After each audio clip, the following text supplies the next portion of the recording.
Assalamualaikum warahmatullahi wabarakatuh. Perkenalkan, nama saya Rofianto Rizky dari kelas 11 TMB.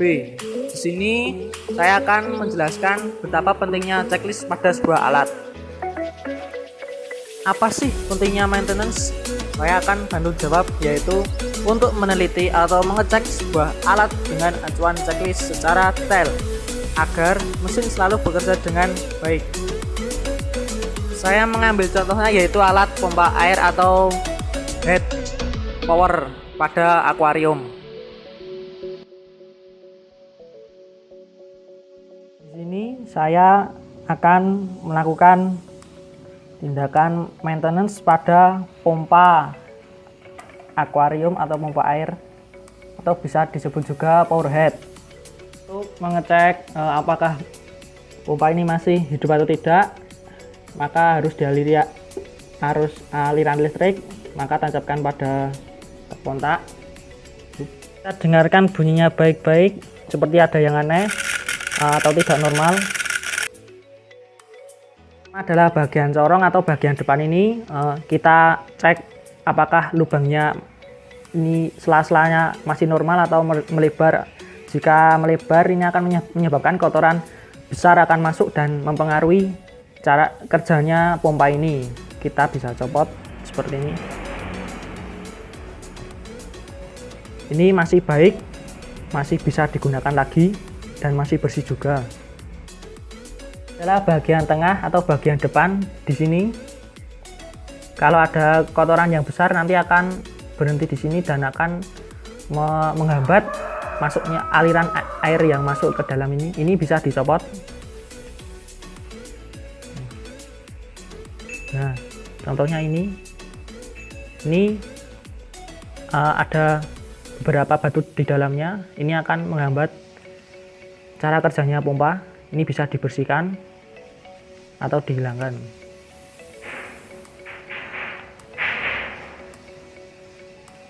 Nah, sudah bersih dan tidak ada batu atau kotoran lagi dan masih bisa digunakan. Selanjutnya adalah memeriksa bagian baling-baling. Di sini ada batu yang bisa menghambat putarnya baling-baling. Nah, sudah saya hilangkan, bisa berputar lagi, dan ini bisa dicopot. Bagian dalam juga bisa diperiksa.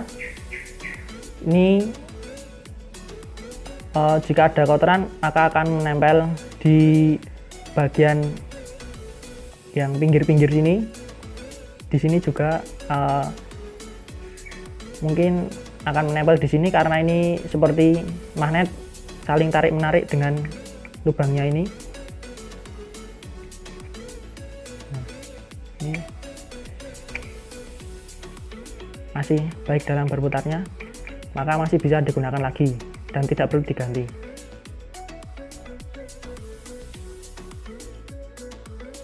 Ini baling-baling yang saya punya sepertinya terlihat kotor dan mungkin akan bisa menghambat cara kerja pompa, maka dari itu saya bersihkan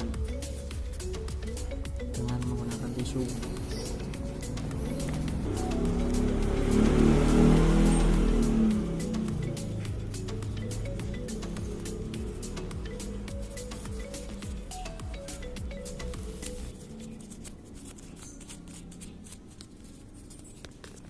Sudah terlihat bersih dan baik digunakan kembali.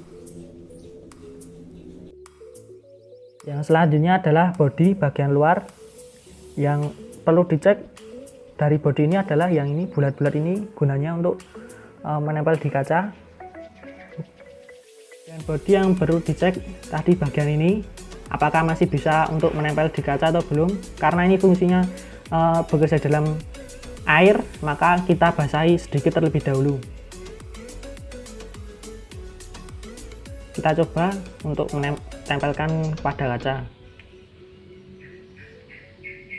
Fungsinya masih baik dan masih bisa digunakan lagi dan tidak perlu diganti. Bagian yang terakhir adalah pengecekan pada kabel, apakah terjadi lecet atau tidak. Jika terjadi lecet pada kabel ini, kita tidak tahu apakah dalamnya itu tembaganya terlihat atau tidak, karena ini kabelnya juga masuk ke dalam air. Jadi jika terjadi lecet atau tembaganya terlihat dan kita tidak tahu, jika terkena air maka akan terjadi short. Dan ini kabelnya masih bagus, masih baik digunakan.